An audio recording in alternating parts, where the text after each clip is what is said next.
Okay, good morning, everybody. Welcome to another United States Studies Center webinar.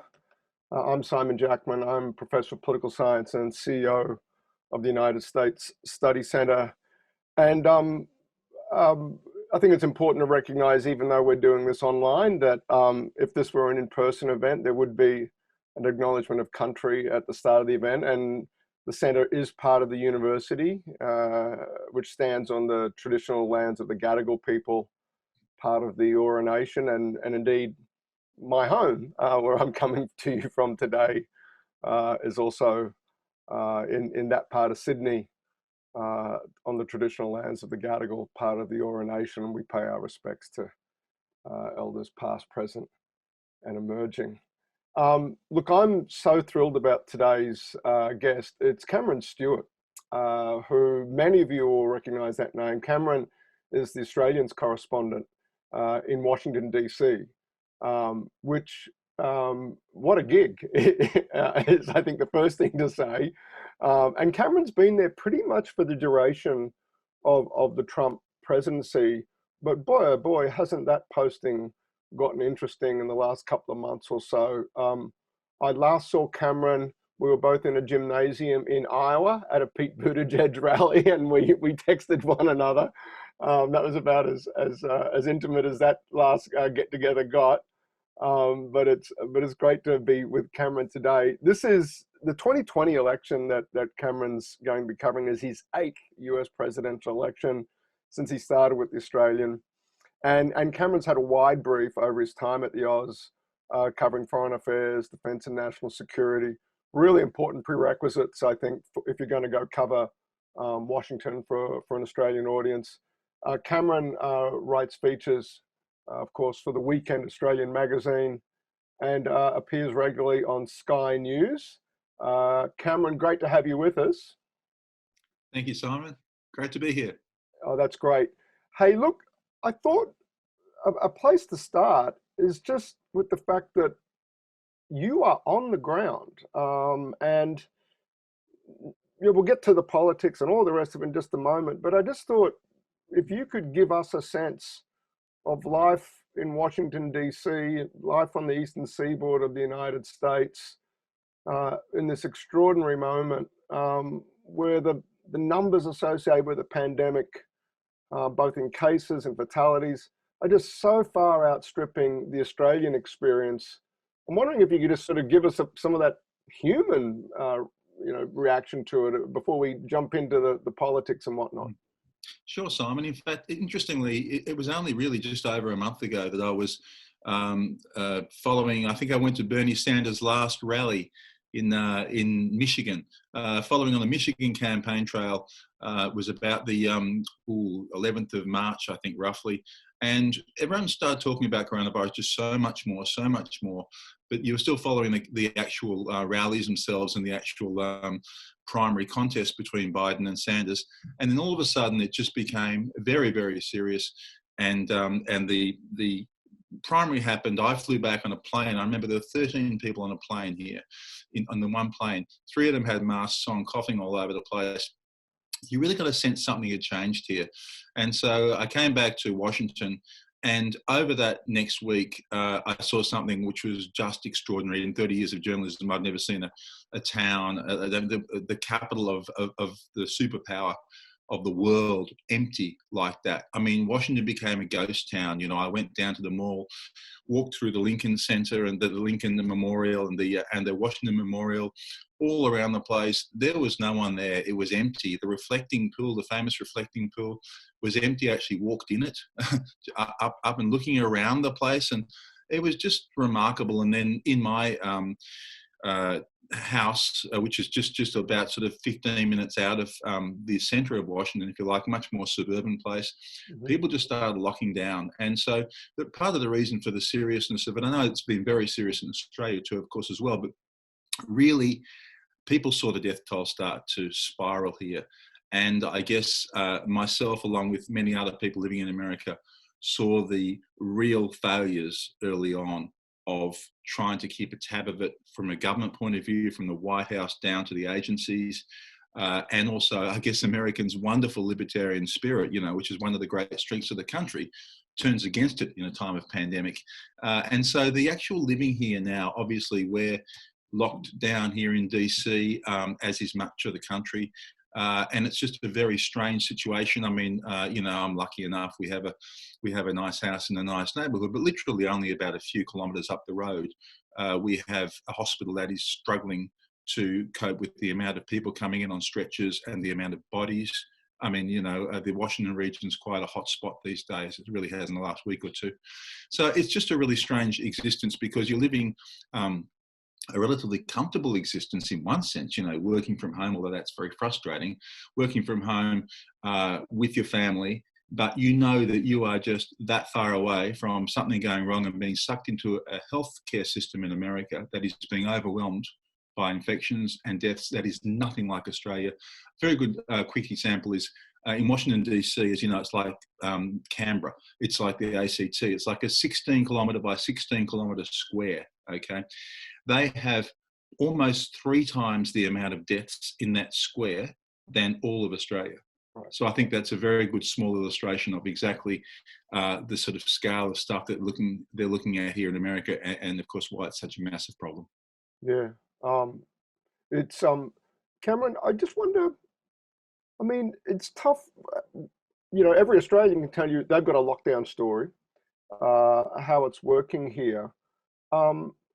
My impressionistic sense is that it's been rather uneven in the United States, that if you wanted to fly to Los Angeles, you could go out and do that pretty easily. If you wanted to catch, I don't know if the trains are still running up to New York, but I think there's been I think both from the government and in the Australian people, I think there's been a much more sort of embrace, or both informal and informal ways. Am I not getting it about America? What's your sense of how rigorously lockdown has been, sort of both from the top, but you mentioned the bottom up, the libertarian spirit. Just could you give us a quick sense of that? Yeah, it's a great question, Simon. I mean, America, it really, at a time like this, you realize it really is the United States of America. It really hasn't got a powerful federal system. Every state goes its own way. But also the geographic position of the states is so different. I mean, there's, in Wyoming, 6 people have died. In New York State, 14,000 have died. I mean, it's just it's so uneven. The patchwork is uneven. The attitudes are uneven, and everything. The airlines are still flying, unlike a lot of parts of Australia. That's partly because the government has funded them and ordered them to fly. So they're flying with 5 passengers. That's extraordinary. You're going to fly to Los Angeles, you'll share the plane with 5 passengers. So you have a really uneven situation, and of course because the state federal situation is so much different to Australia. Australia is a much easier country to rule in a federal sense. Morrison can say, we will do this. Trump can say we will do this. He can thump his chest like Tarzan, but the state governors are not going to necessarily listen. And you add that to the variety of the sort of geographical circumstances in the country, and you realise that it's such a sort of disparate response, if you like. It really is very, very different depending on where you are. Right. Hey, Cameron, thanks for sharing those observations. I thought that some of that context is really important to get. What I want to do, though, now is, good host that I am, I'm going to tease, share on the screen if I can. I hope we're all seeing that now. Are we seeing that? I don't know if that's up on your screen, Cameron, but yes, it is. Your big splash in the Oz today by you under the banner Trump's coronavirus endgame. The president has his re-election in mind, and every decision he makes during the battle against COVID-19. You're singing our song. That's been very much, Cameron, I think, sort of at a very high level, I think the frame we've been putting around at the US Studies Center. But I'm wondering if you could perhaps just, this is our diving off point into the politics now, Cameron. Walk us through sort of the argument and some of the evidence you're seeing that you talked about in the article for this claim about just how preeminent re-election is in the president's mind as he thinks about the battle against COVID. Sure. Well, Simon, there's a couple of very interesting points in this, including some that I don't even go into in the article itself. But I think the bottom line here is that the Donald Trump's strongest case for re-election by a long way in November was, until 5 weeks ago, the US economy. You know, there's never been a president who has not been elected to a second term with unemployment that low and with an economy that strong. And so despite all of Trump's incredibly maverick style of leadership, you know, love him or hate him, whatever, Americans have tended to be quite consistent on this matter. The economy is going pretty well, you know what, regardless of whatever warts they think the president's got, they'll re-elect him. And so that was his big thing. And so I think the great tragedy in the sense for Donald Trump politically is that economy is now gone in a spectacular sense. It is suddenly gone. And his desire, I think probably naturally as a politician, was to hold on to that as much as possible. And I think that contributed, it's certainly not an excuse, but I think it contributed to him playing down the virus at the early stages. The last thing he wanted to do was listen to people like scientists who were saying, close the place down for God's sake, stop airlines flying from Europe, stop this and that. It was anathema to Donald Trump to think that would be the case. And so that's what's happened. And you see his natural instinct all the way through this virus crisis has been to start the economy as quickly as possible. That's his go-to sort of default, if you like. I mean, you recall how reluctant he was to close it up originally. You recall that very optimistic concept of opening everything by Easter. And even beyond that, when really the death count started to mount to a point that clearly he couldn't in any way, he wasn't ignoring it. I mean, you know, it was a really massive thing. Even then, he had tension with Anthony Fauci, the head of infectious diseases. You could see it. It's palpable on the screen every day how much Trump was wanting to do it. And now, even in his guidelines, he's booted the responsibility to the governors, which I think is actually a good idea because, as I said, the country is in very different situation depending on where the state is. But even then, he's been encouraging. So that's certainly been his default mechanism because whatever economic recovery there is between now and November, Trump will take credit for, understandably. I mean, he will be rewarded for whatever credit there is by punting the responsibility to the governors. If things go bad, if they reopen too early, as Georgia might, for example, if they reopen too early and there's a return of infection, a second wave of infection just before the November election, you can imagine how bad that would be for Trump. He can now have the cover of saying, look, you know, I gave the responsibility to the governors. It's been their fault. So there's a lot of politics that goes into it, Simon. And it's not just that. It's a very strange accident of circumstance, if you like, that the virus affects Democrats more than Republicans, for the simple reason that the cities in America are Democrat cities. Democrats are concentrated in America in the big cities. Republicans are much more regional and much more rural. And the virus simply spreads quicker in cities. And so that's why you've got, of course, New York City as the epicenter, Los Angeles, Chicago, Detroit. You know, these are all Democrat strongholds. Donald Trump, you know, so he can pick fights in a way with those governors in a way that he doesn't want to do so in Republican states. There's a lot of politics that is overlaid by it. Yeah. As one observation a lot of us have had at the study center is that, you know, you look around the world at the moment. Morrison just got through an election, you know, about a year ago. Boris Johnson, Pierre Trudeau, Justin Trudeau, sorry, that didn't sound quite right.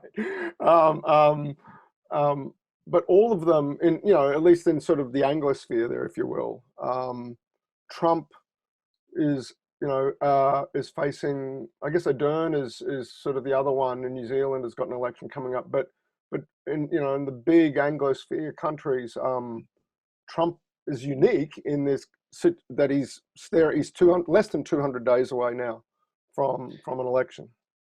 And, you know, not only is Trump unique, but the whole circumstance is unique. I mean, it's unbelievable because you have a president. It's very hard to find a president as unique as Trump in the modern era. it's you cannot find a circumstance like this pandemic in the modern era.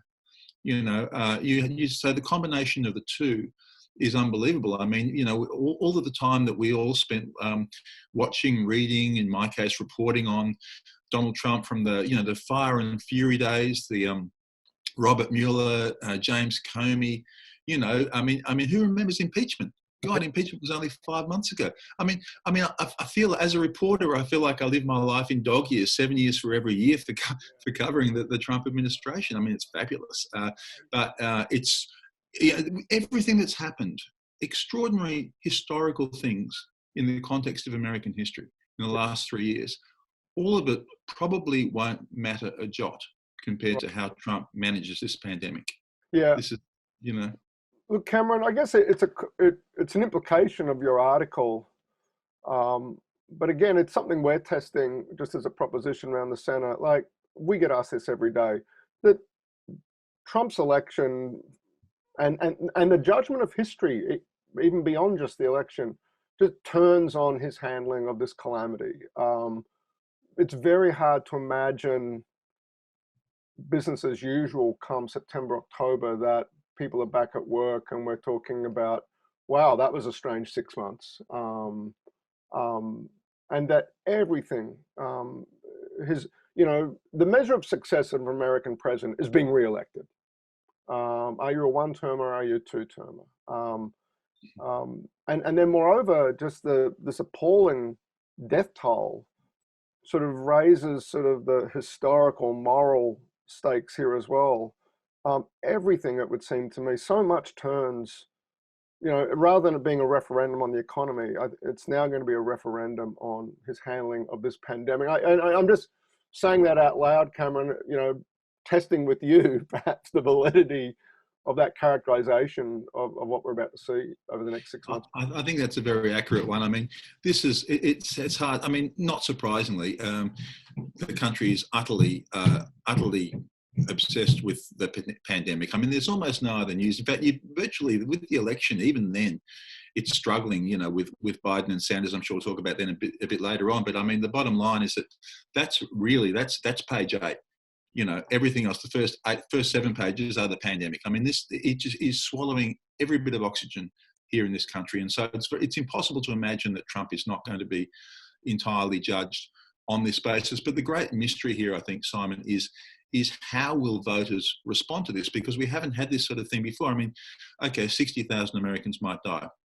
Now, Trump will argue that's a great victory, even though it's a terrible toll. It's a great victory because it could have been much higher had the government not acted and done X, Y, and Z. Okay, right. And I mean, you can argue the validity of that one way or the other, but the bottom line is no one knows how voters will react to that sort of pandemic. We've just never seen it before, and so that's really a major thing. And the second thing is how will they react to a level of unemployment that's not been seen since the Great Depression in the 1930s? Now, the bottom line here again is that will be a fact of when we go into November. Any economic recovery will be very, very small at best. And so that will simply be a fact of this election. But Trump correctly says it's not my fault. So it's not his fault. So do they think to themselves, okay, this guy ruled over quite a strong economy for 3 years. So therefore, we want a strong economy again. So we'll re-elect him because he's the most likely guy to get it back going when the pandemic's gone. That's quite a possibility. Or will they just say, Jesus Christ, all this unemployment, this chaos, this death, you know what? And oh my God, give me someone else. I think they're the sort of balances that American voters will be thinking about. I want to get into sort of the political conduct, if you will, the political management of the pandemic by Trump. It's, you said earlier, he's such a distinctive president, but the performance from the podium in the White House briefing room that Americans are getting every night, basically, literally 7 days a week, most weeks. Is that helping? Talk about that for Australians who may not understand, in the level of detail that you and I perhaps do, what Trump is doing with those podium appearances. But are they helping the case, the cause from Trump's perspective, in your view? Yeah, that's a difficult question to answer. So look, for people in Australia who aren't watching, who have a life that they don't watch entirely 2 hours of a press conference every day, which is pretty much what it often is. Donald Trump gets up with the coronavirus task force, and every day he has a different cast of characters behind him, and talks about the latest in the developments. And some parts of it are very, very good. Some parts are very helpful. The scientists, particularly Anthony Fauci and Deborah Birx, give very good and informative comments about what's happening. Trump can be quite good when he's on his auto cue, but then he does go off auto cue. And then it just becomes Donald Trump, which of course is a strength and a weakness depending on your perspective. But, you know, he chides the media and settles scores and does a whole bunch of other stuff, and sort of talks about how well he's done with the management of the whole pandemic, et cetera, et cetera. Now, you know, the people who don't like Donald Trump think it's really disgraceful and egotistical and you know, terribly damaging for a leader to do that. The people who like him say, well, you know, good on him. He's telling it as he's calling out media that he thinks should be called out, et cetera, et cetera. What is the ultimate impact of this?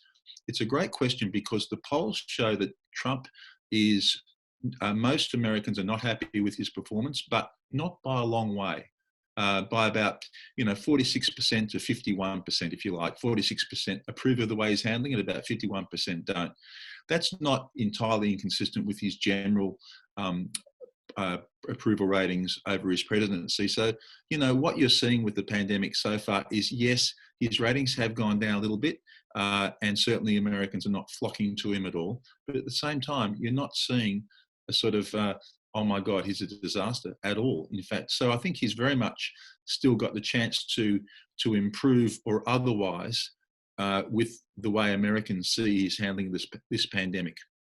Yeah, a number I track very closely is the approval rating, and my sense of it is, you know, he got a, well, number one, Trump's approval rating has just tracked in this very narrow band his entire presidency. Number one, in the low 40s, basically, ticked up to about 45. But it's sort of settled back down to about 42. Now, those movements seem minuscule, and they are.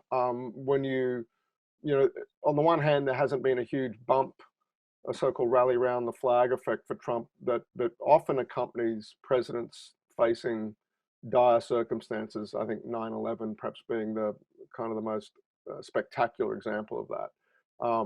But on the other hand, despite the fact that the United States has got, you know, over 40,000 fatalities from this pandemic, I mean, I think, you know, the other surprise is that his number is still about 42, 43%.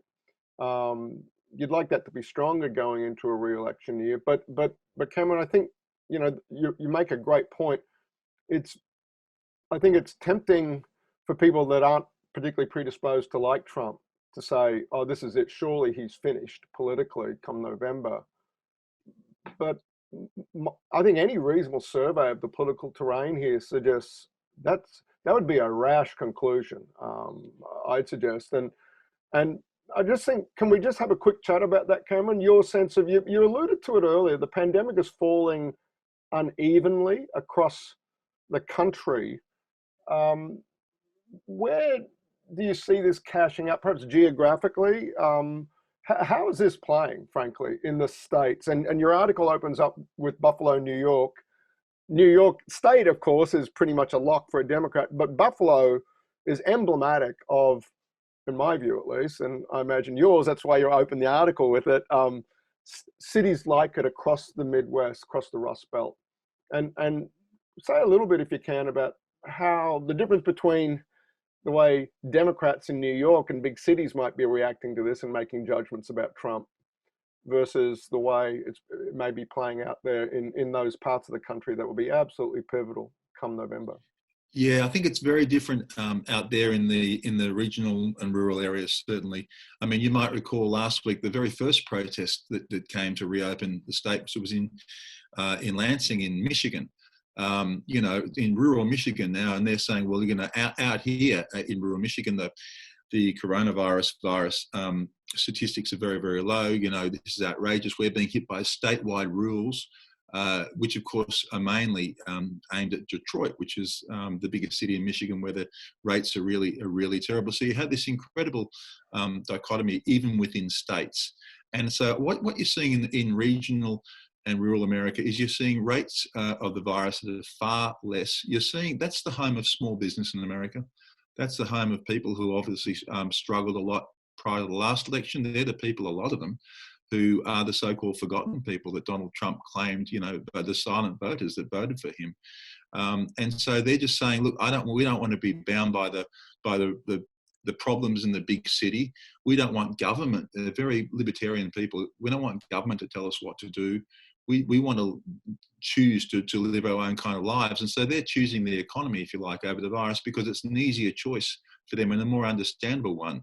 And I think often in America, the media, especially here, judges people by the big cities. You know, if you're living in New York City, for example, or even, frankly, any big city, Detroit, Chicago, yeah. The notion of stopping social distancing and easing restrictions is just like, oh my God, what are you talking about? Of course you wouldn't do that. But that's not most of America. Most of America is out there in the regional and rural areas, and they see a very different America, and they see these restrictions coming along, and they want to do it. And you can see why Donald Trump is very much sympathetic to that. They're the people, to a large degree, who put him in the White House. They're the ones who he promised in 2016 he would improve their economic circumstance, you know. And so they're out in the streets protesting. And you know, is he going to support the Democrat cities, the big cities? So is he going to support his Republican supporters out there? Now, look, you know, he's not being reckless in one way. He is saying that you should do it safely, but he's certainly pushing the envelope, because you know, you've got people, I don't know if you saw in the last 24 hours, what the governor of Victoria, a guy called Georgia, a guy called Brian Kemp has done is quite remarkable. He has come out and he has opened, he's said that you can open in-dining in restaurants, you can open movie theatres, you can open nail and hair salons, you can even open tattoo parlours, a whole range of normal life he has ordered to be opened in Georgia. But he hasn't done it at a point when the coronavirus is decreasing in that state. He's actually done it when there's a high rate of infections, 575 new infections on the very same day he made that announcement, 18 new deaths. You know, and so you're looking at a state like Georgia now, and you're like, wow, okay, they're actually doing this even faster than Donald Trump's guidelines suggest. What will happen then? So it's a really amazing, you know, experiment that's happening with Georgia, and that really reflects the moods of a lot of these more regional and poorer states. That's really great context, Cameron. Thanks for sharing that with us. I just, while you were talking, I've had on screen just a picture of some of these protests, and you know, I like your form of words, pushing the envelope. You know, those tweets from Trump to liberate Minnesota and liberate Michigan, liberate Virginia, I think were the three that he went after on Twitter. But all Democrat governors. Yeah, right. Well said. Hey, let's talk real quickly about two things I want to get to before we open it up and start sort of working with the many people that have joined us online today through their questions. But let's talk about the Dems. Let's drop down to page 7. I thought that was well said. Where are we? There we are. Hopefully on screen you're seeing now. There's a picture of a, wow, hasn't Barack Obama aged? But Biden as well. And Cameron, you had an interesting piece. I'm going to say, again, dog years. I'm going to say it's about 2 weeks ago now.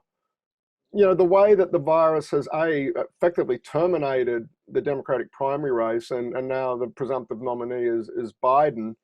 But you had a sort of some analysis suggesting that there's all this pent up demand for a tilt to the left, you know, from the Sanders crew inside the Democratic Party, and that Biden is going to have sort of a delicate sort of act of political management handling that? It may not be, although he's got the nomination, there's still very much some unfinished business there inside the Democratic Party.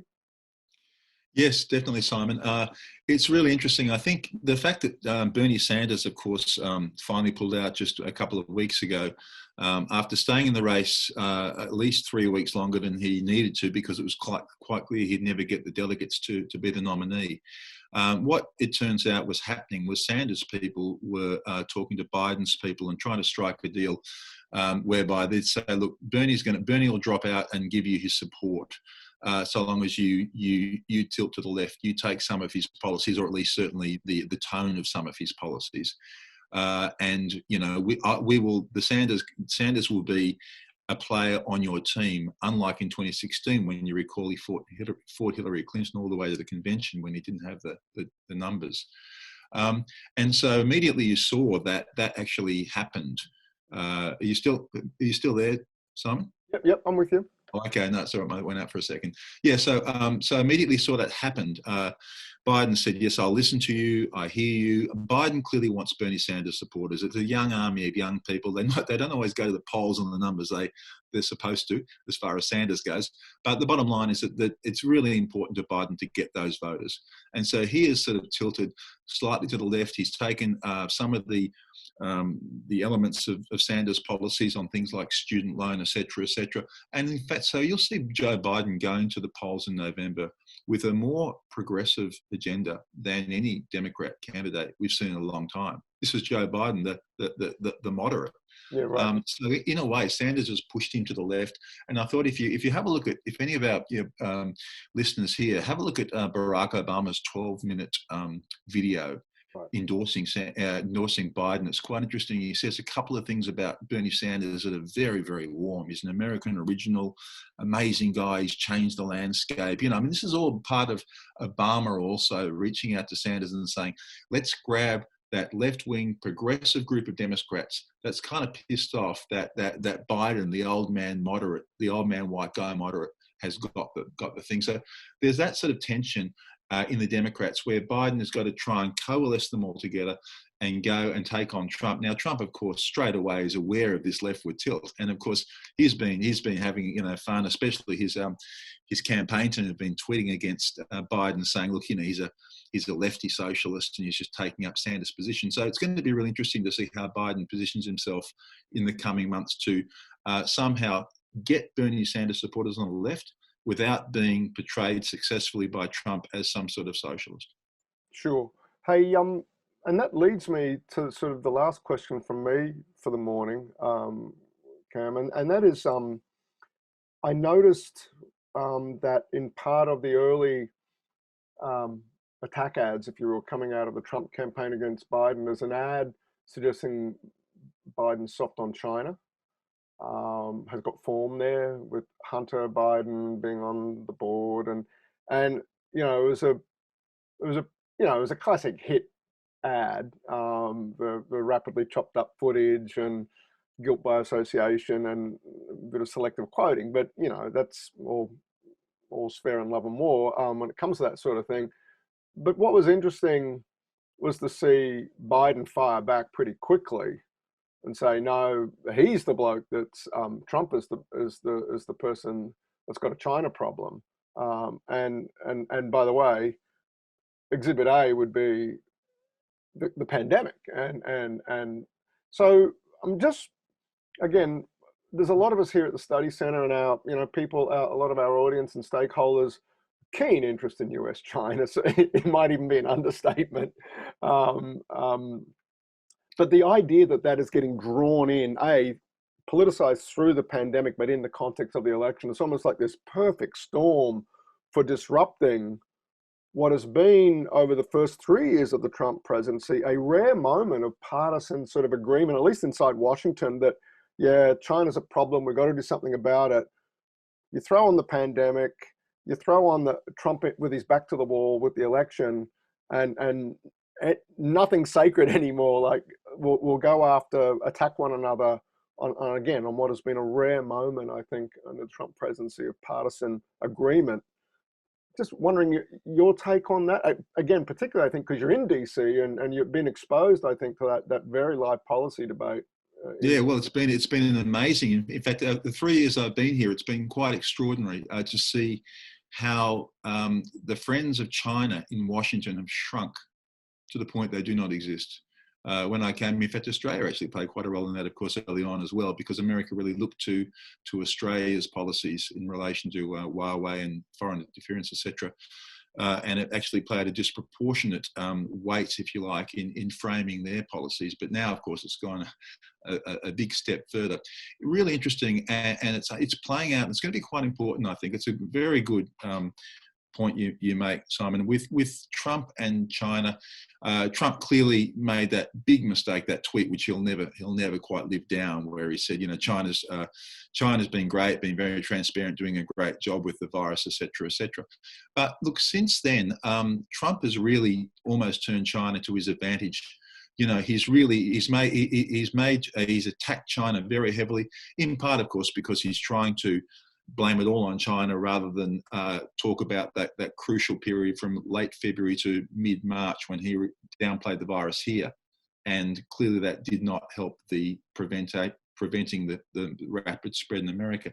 But the bottom line is, of course, he's got some very valid points about China and covering up and not reporting, etc., etc. And he's pushed them very, very hard. And I think Biden made a mistake early on by saying it was xenophobic for Trump to call it the Wuhan flu and the China virus, etc., etc., because I think the mood of Americans is really quite hostile to China. In fact, there was a Pew Research study, I don't know if you saw it, it's 48 hours ago, and it said Americans have the most hostile view of China since, I've forgotten, but it's a long time, like well over a decade or two. So I mean, the Americans see China as a tariff opposition aggressor, if you like, even though you've got tit versus tat. Then now they're seeing China's virus coming from China, killing enormous amounts of Americans, Donald Trump attacking China. I think actually that China will be a major point in this campaign, and Donald Trump is certainly shaping up to use it as a real weapon in his armory. And I think it's going to be a real challenge to the Democrats and to Biden to decide exactly what their position is on China. Certainly they are relatively hostile, but they risk politically, I think, being seen as too soft on China if they don't come across fairly hard. And I think that could be politically quite damaging for Biden. And I think Trump would really exploit that. Yeah, no, looks like we're going from a world in which there was no constituency for China and Washington to that being a much more national sort of phenomenon. There are, Asian Americans only constitute 3% of the population. It's highly concentrated in Northern California too. My point being, there's probably not a lot of downside to go hard. And then, of course, I think, conversation for another day, foreign policy implications of that and knock-on effects for Australia and whatnot. But what I'd like to do now is just turn to, as you know, people signing up for the webinar. I'm just looking at some of the excellent questions we've got. I'd like to start with, we've sort of dealt with this, Cameron, but I think let's just get a quick bottom line assessment. Albert Vu asked, I think bottom line, the pandemic, does it help or hurt Trump's chances of re-election? We can do this and maybe that, but plus or minus, where are we, Cameron? What do you reckon? Thanks for the easy question there. My sense, just to give a bit of context here, and of course, I'm just an observer. I'm no expert. I've been living and breathing, but it does not make me an expert. My sense before the pandemic was that Trump was about 60-40 chance to be re-elected, if not even 65-35, just because the economy was so strong, and that all of the controversies from impeachment to X to Y to Z never really changed the calculus. And so the impression I was getting was, look, you know, even though a lot of Americans don't particularly like him, and I've met a lot of Americans in my travels. Before the pandemic, I traveled a lot through Trump country, through the Midwest and small towns, coffee shops, bars in the street, talking to people. And a lot of his supporters do not like him. Yep. But they love the fact they said, I've got a job, I've got food on the table. Hey, that'll do. I'll vote for him. I mean, you know, whereas in the cities, there's much more of a sense of, look, how could you vote for a person like that? You know, and so it's a very different analysis. But so I thought Trump was definitely the favorite before the pandemic. Now I'm not so sure. I think that Biden has a better chance than he did before the pandemic, but I wouldn't put it any stronger than that. You know, the bottom line is that Trump is here, and this is a thing that's important to mention. From the perspective here, Trump is on every night, prime time, for an hour and a half on American television, and it rates its socks off, as he'll tell you if you ask him. You know, millions and millions, more than The Bachelor, he says. Joe Biden is stuck in his basement of his home in Wilmington, Delaware. You know, he can't go out for safety reasons, etc., etc. And so he's just a video face, and it's fine. He puts himself out there and he makes a very coherent argument. But gee, if you're talking about who is visibly present in America right now, it is just not even close. And so that will work to Trump's advantage. Right. And yeah, both of them are off the road. Whereas Trump's got that, as they say, the bully pulpit, can't do the mega rallies in the airport hangars, the MAGA rallies, but it's compelling viewing. And C-SPAN, by the way, for Australian viewers, C-SPAN carries these end to end, just the raw footage straight from, and it's remarkable. Is as much as I'll say. I'm just scrolling through these questions here. So many great ones. Look, Geraldine Duke, I think we asked a great question. Thank you for being with us, Geraldine. That's terrific. Instead of the somewhat clunky Trump's playing to his base, what particular US zones should Australian observers be watching closely? And I think that's states or regions or demographic groups. I think we've sort of answered that to some extent, but you know, I think Cameron, I think we could both rattle off. What are your 5 or 6 most important states? Pennsylvania, Michigan, Wisconsin, Florida are the 4 key states, and pretty much they will be. The election will almost certainly be decided in those states. And if the politicians can actually, if the candidates can actually get to travel in those states, which is far from certain, that they're the places that they will spend most of their time. Yeah, I'd agree. It's odd that Ohio may not be the pivotal state. It's been it's gone with the winner in every election since 1964. John Kennedy in 1960 was the last one, but there's just enough population in Florida. Democratic friends, Cameron, are talking up Arizona as maybe one for them. But I agree, it's going to come down to those states. And I think the other thing that we all need to be prepared for is, I don't see a scenario in which Trump wins the popular vote. But that's not how the presidency is decided, as 2016 taught us. Trump's path back to power runs kind of through playing the same gambit that he was able to pull off in 16, losing the popular vote, but winning just enough vote to get him over the line in just enough states. And I think everything has to be, you know, as your article was sort of foreshadowing, kind of has to be parsed through that. Yeah, and I think he has some problems there too, Simon. I mean, he's up against Joe Biden. Joe Biden was born in Scranton, a rough town in Pennsylvania. And, you know, he speaks to a lot of the Midwest. He's got very good ratings in the Midwest. I mean, this is why the Democrats would have been crazy to choose Sanders over Biden, in my opinion, because Biden resonates in the places that the Democrats need to resonate to win this election. In Michigan, recently, Trump was trailing Biden head on head by double figures. Yeah. You know, I mean, and in Michigan, Trump's picking a fight with the Democrat governor there, and there's a huge death toll there. and the economy's crashed. I mean, you scratch your head and you think, well, is Trump going to win Michigan this time? I mean, it's as we say, so many unknowns. But in those four key states, I think that Joe Biden will be quite a solid opponent. Yeah, no, and I agree with the analysis too. He was, to some extent, I think, the logical choice. Took them a while to get there. Hey, great question from Penelope Nelson, who asks, again, names that Australians are starting to hear more of over the last couple of Andrew Cuomo and de Blasio. How are they coming out of this? Is Penelope's question. Well, Penelope, de Blasio would be lucky to come out of it well, because he was the guy who literally only, well, I think it was the 6th of March or something, was saying, go and eat and drink. You see, go and eat and drink with your friends. Don't stop doing anything that you normally do, because the virus is not shared through food or drink. There's a quite little haunting till the end of his days. So I'm not sure he'll come out so well. Cuomo certainly comes out very well. I mean, if any of you have seen his press conferences, daily ones, they're quite compelling as well. And they're very different to the White House press conferences in the sense that Cuomo really just says it as it is. He's just saying, he's basically just saying, this is the death toll. This is our problems. We haven't got enough ventilators, masks. That's the fact. That's the trajectory. Boom, boom, boom, boom, boom. It's quite sort of grim, but at the same time, it's not sensationalized.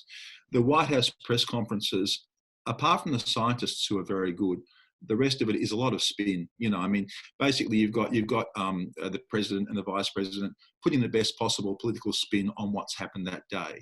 Right. And that's fine, but that's what they're doing. It's quite clear. Whereas Cuomo has a very different type of press conference, and that's why it's become like a cult thing to watch in America, just to see there, because that is the epicenter, and there you feel like you get some real, some accurate facts there that you might not get otherwise. Yeah. Hey, we've got so many questions asking the following. Christine Stewart, no relation, I imagine, but also Jeremy Costello asked this, and that is there a chance that a candidate gets parachuted in at the last minute to replace Biden, that Cuomo, this has been speculated about a little bit. No, I think there's no chance that will happen. I mean, look, a lot of people think, because a lot of people think, well, maybe Biden's a bit of a second best candidate, et cetera, a bit too old, a bit too doddery, et cetera, a bit too boring, blah, blah, blah. But really, I mean, and Cuomo's there as the man for the moment, but no. Cuomo's already said he won't do it, but I don't think they'd do that. The Democrats would be crazy to do that, and there's no obvious candidate. I mean, you're going to suddenly get Oprah Winfrey or Michelle Obama suddenly putting their hands up. Yeah.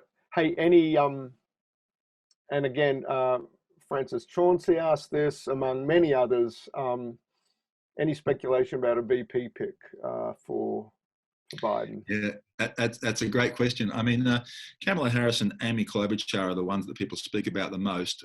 They're the most obvious ones. I mean, he said he's going to choose a woman.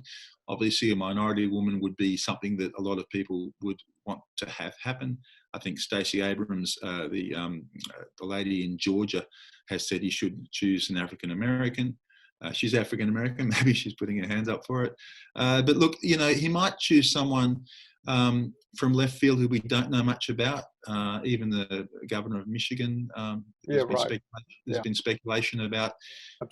No one knows. He's starting his, I think he's starting his clearance or checking process or something early next month. But it'll be a huge decision. The only thing I would say is I think that he will have to get someone who is younger than 60 or 65. You can't have, let's talk about Elizabeth Warren, for example, but she's 70. A 70-year-old and a 78-year-old, I don't think you can have that. So I'm pretty sure it'll be a younger woman. Who knows who it'll be? Yeah, my money's on, just play to that strength in, the Michigan governor, or Amy Klobuchar, Minnesota. Trump almost won Minnesota in 16, but she would help you out in some of those other states. He has said he wants to nominate a woman, though, right? He wants a female running mate. He's kind of committed to that much, at least, right? That's right. And the Minnesota lady, Amy Klobuchar, I was on the campaign trail with her quite a bit. She's very impressive. She's moderate. They love her in the Midwest. They really do. I mean, she'd pull over not only Minnesota, but probably Wisconsin. I mean, so there's a lot of temptation to do that. There is also a lot of temptation because we saw, I think the last 6 candidates for the Democrats were all white and so there's a fair bit of a pressure to get an African American. So Biden's going to have to just weigh this up. Thing is, Biden already gets the African American vote to a large degree, so I'm not sure he necessarily needs an African American VP. Yeah, and with Obama, and backing him. And even Bill Clinton, I think that's not, again, focus. The election's going to be decided by about 500,000 people. They're predominantly white people, and spread out across about 4 or 5 states. That's right, Simon. So would you go for Kamala Harris, for example? She's a Californian, a Californian prosecutor, you'd be more likely to go for Klobuchar, I would have thought, if you had a choice. But it could be, what America's like. You might get not a Sarah Palin, but someone completely from left field. Yeah. Let's back to these protests. So BJ Jackson asked this. It was odd, Cameron. I mean, there's different analysis. I mean, like so many things in America now, even the media analysis itself bifurcates ideologically along partisan lines. No, they are ordinary, good, they're poor people sticking up for their economic self-interest. And on the other hand, you've got people saying, no, that's the same, put up to it, rent a crowd, Freedom Works, the Mercer family, deep pockets that got the Tea Party up and rolling. It's sort of, and look at them, they're sort of reasonably well-dressed white people showing up in the Ford F-350, and this is not a working class uprising here. I'm wondering, the extent to which that's a bit of a manufactured, or there actually really is some grassroots there, and moreover, just some reflection on that facet of America now, like who comes out to a protest, number one, but then in turn the way the media reports on it, like just it's very tough. Clean read on things. Yeah, that's a really good question, and it's a fascinating thing. I've been looking at these protesters quite a lot, and what you've got is actually everybody's right, in the sense that there are a lot of these protests are organised by conservative groups, but they also contain a lot of mums and dads, small business people, etc., etc. It's not like I've been reading the Washington Post, New York Times, the more left-wing media here have been very much constructing it as if, oh my God, these people are it's a Trump campaign falsehood. They're all just being it's a campaign rally, effectively.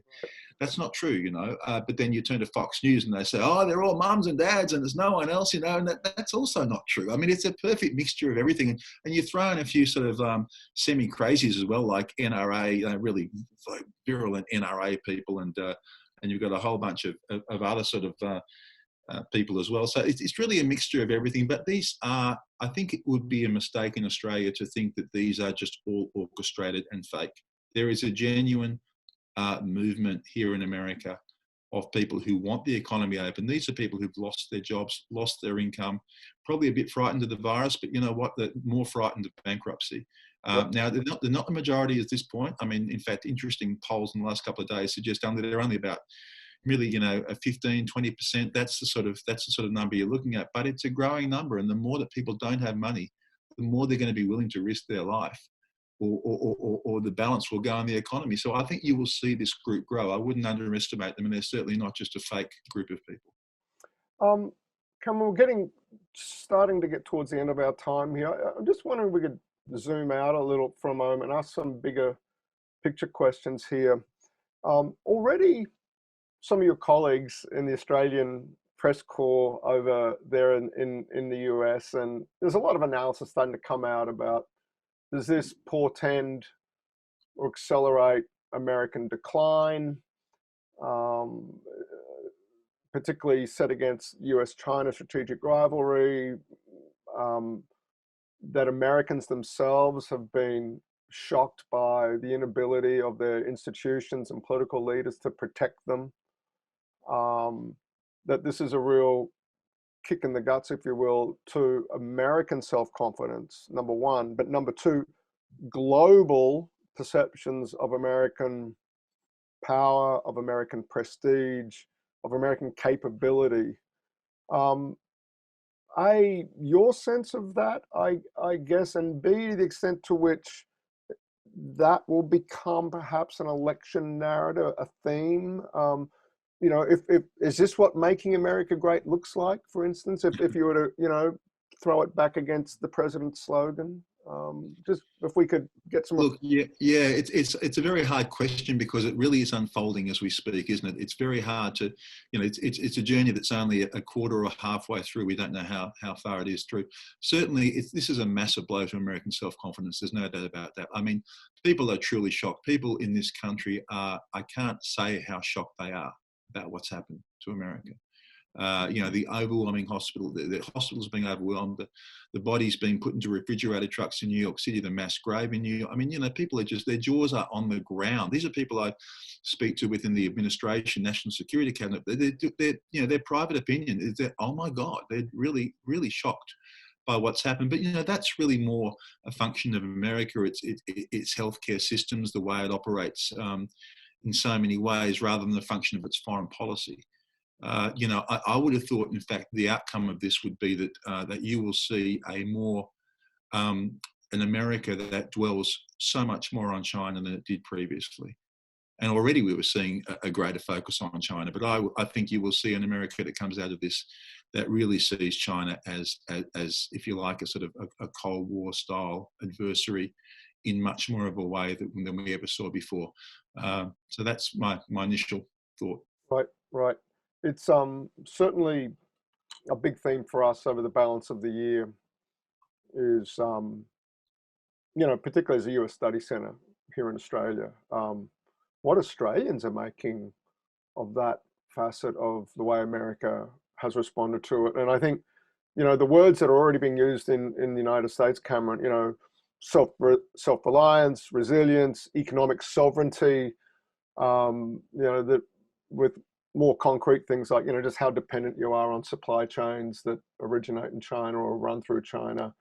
You know, that debate's happening certainly in the United States, but also Australia. And I guess the question for us is, you know, at the end of the day, does this bring Australia and US closer together, or sort of serves to, you know, I think there's a narrative in Australia about, wow, we really do need to take more care of ourselves. Yeah. It's interesting, Simon. Certainly, people I speak to inside the administration here are very much of the opinion that Australia should decouple itself a lot more from China. Sure. They're very critical of the obviously they speak privately, but very critical of Australia's dependence on China economically, and just saying, well, here's the perfect example of why Australia needs to spread its wings further. I'd be. You know, the confidence with which those conversations are happening, though, Cameron, I'm wondering about, is America, given everything that's happening to it at the moment, in a position to be dispensing that sort of advice about our reliance on China, Australia's reliance on China? You know, just an observation more than a question. We've got time for just one last question, and this comes from Freddie Sharp, and it picks up, I think, on where we've been, Cameron. That is, are Americans questioning about a reset of the economic system, you know, to rethink the relationship between citizens and the state, you know, permanently? There's going to be a bigger role for government, or semi-permanently. Is this, if it's, and Freddie hasn't, I'm elaborating a little on Freddie's question, but sort of a New Deal moment where there's this understanding that, you know, the government does have a bigger, and legitimately has a bigger role to play in people's lives and in the economy. Yeah, well, look, certainly, obviously, that's the case. It's been a very bipartisan acceptance of this $2 trillion, soon to be $3 trillion package.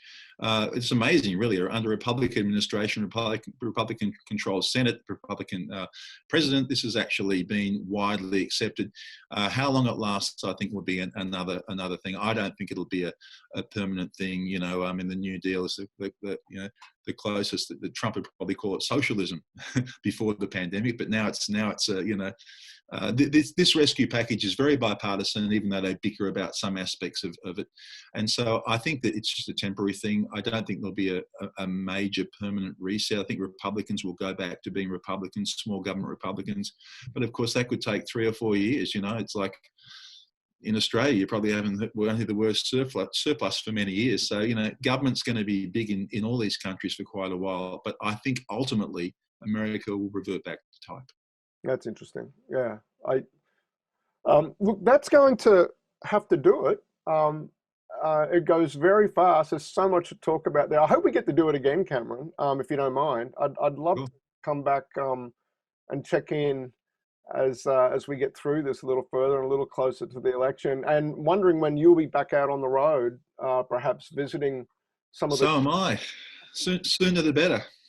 Well, stay safe, both there in DC and if and when you get out on the road. But we rely, those of us in Australia, Cameron, particularly those, we're a US study center and we can't get to the US right now to do our work. So our gratitude now and our thanks to our friends who are willing to give up some time for some of these firsthand expert insights is all the more valuable under the circumstances. So I hope we get to do it again. But thank you for this morning, at least in the first instance, Cameron. Thanks so much. I'd be happy to. Thanks, Simon. Thanks for everyone. Cheers. And thank you, everybody. We've got plenty more where that came from. Please check our website. We're teeing these up about 2 a week. Thanks a lot. Bye-bye. Bye.